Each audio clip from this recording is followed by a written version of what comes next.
there was a comment, I think about 3 weeks ago, from Gary Neville saying that the new owner of Chelsea is treating it almost like Football Manager, the way he's going about the transfer window. The flip side is you could say they've lost all their key targets to Barcelona. It's become almost a bit of an internet joke, the amount of targets that have opted to go to Barcelona, or in the case of Christensen, gone to Barcelona. What do you think about their approach under what is new ownership, let's not forget?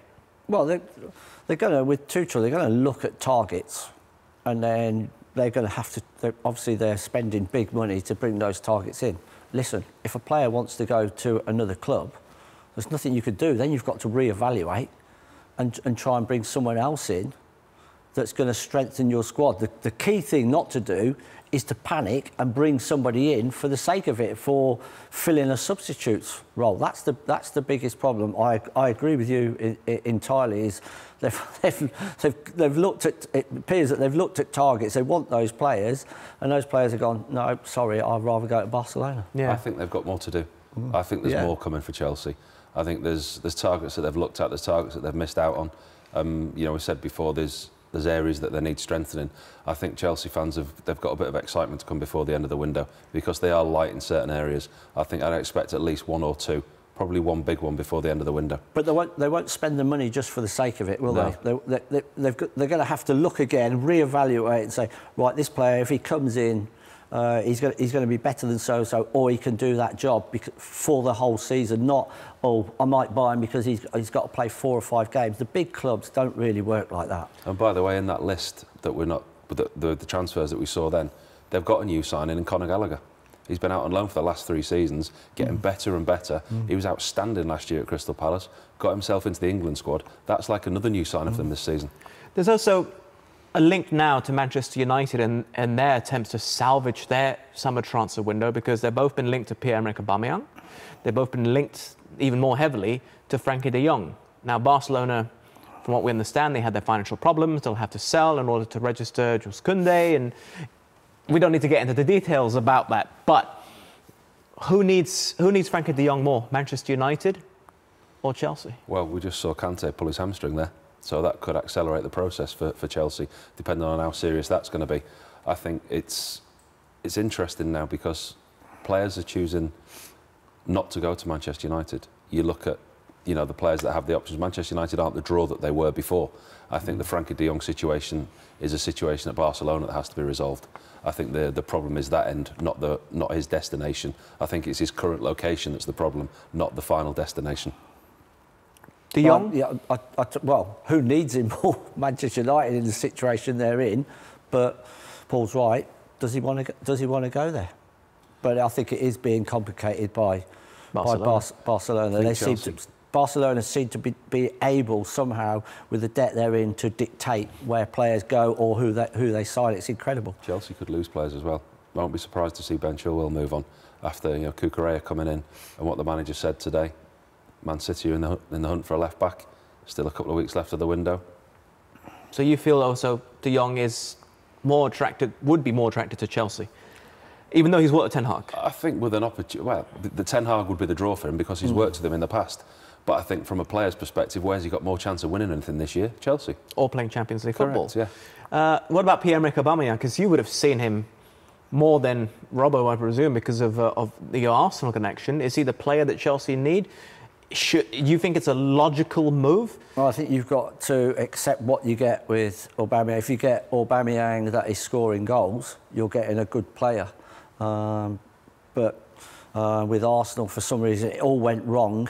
And then he had it wasn't the fact that he fell out with Arteta. He stopped scoring the amount of goals that he was scoring. And then there became an issue with Arsenal with discipline.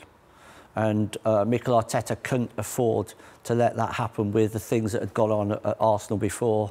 So he was pushed aside. I personally think he's probably still got the ability to score goals, but you've got to make sure you get the Aubameyang that's focused to do that. But the fact that, what would slightly worry me is the fact that he's gone to Barcelona and already we're talking about him moving to... I think it's a lot deeper than that, because he went in and he did score goals for Barcelona in the second half of the season. The problem is Lewandowski's come in and they had their financial issues of registering players, and there's all sorts of But what matches Nigel's alluding to, I think, is his attitude and application off the pitch. Spurs had a world-class player in Ndombele, but 4 managers couldn't get the best out of him. You hear reports about him at the training ground, the way he is, the way he behaves, and you don't want people like that in the dressing room. Tuchel's worked with him, though. You have to have a manager who's strong enough to manage a character like that.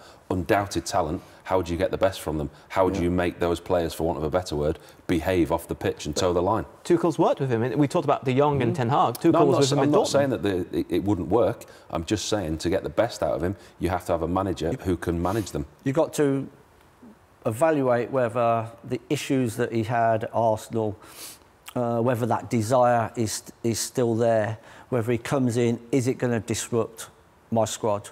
And if the answer is it's going to disrupt my squad, then you don't take the risk. You look at another option if you need it. I think it's so intriguing for me. I'm just sitting back and watching and seeing, is he going to turn up at Chelsea? And if he does, you know, what's his achievements going to be? How's he going to do? Yeah. There's a player there if there wants to be, but sometimes when you watch him, you just feel, come on, you've got to give me a little bit more here. It was revealed in the documentary this week. Mikel Arteta has actually been keeping a file of every single indiscretion committed by Pierre-Emerick Aubameyang in case they need to use it. And in the press conference, the presser on Friday, Mikel Arteta was asked by a media officer, have Chelsea asked for that file? And of course he laughed it off and praised his former captain and everything that he had done for the club. But really quickly, we have to wrap things up. What are the chances that Pierre-Emerick Aubameyang out of 10 is going to join Chelsea? Nigel? I think it's 50-50. Sitting on the fence there. I am sitting on because I genuinely don't know. Because if you've gone to Barcelona, do you want to leave Barcelona and come back and play over here? Well, if he's going to get enough game time, I think he stays at Barcelona. But it's Pierre Aubameyang. Yeah. He could do absolutely anything. Lewandowski plays. Aubameyang's not going to get his game time. You look at the players that Barcelona have got, Aubameyang's not going to get his game time. I think there's more, about 70% chance.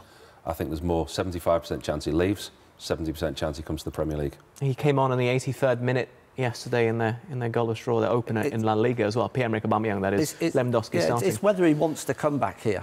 If the offer is made, does he want to come back? I don't know the player well enough. We've been through the COVID period. I don't know him personally, so it's so hard to make that judgment. He certainly had, when he first came, scored the goals, terrific signing. He lost some form. There was a discipline issue. He's gone to Barcelona. Does he want to come back? And give it a go again in the Premier League. Final one, really quickly. Frankie de Jong. Let's just say he's going to leave Barcelona because they need to generate the funds and free up wage space. Manchester United or Chelsea, which one does he go for? The Ten Hag draw, and I think he can be part of something at Manchester United. They have to rebuild, they have to change. I think he's worked previously with a manager, and he sees an opportunity there to be part of the future, so he'd go to Manchester United. Yeah, well, if you want to, as Paul said, if you want to, at the moment, if you look at it here and now, where's the best club to go to at the moment?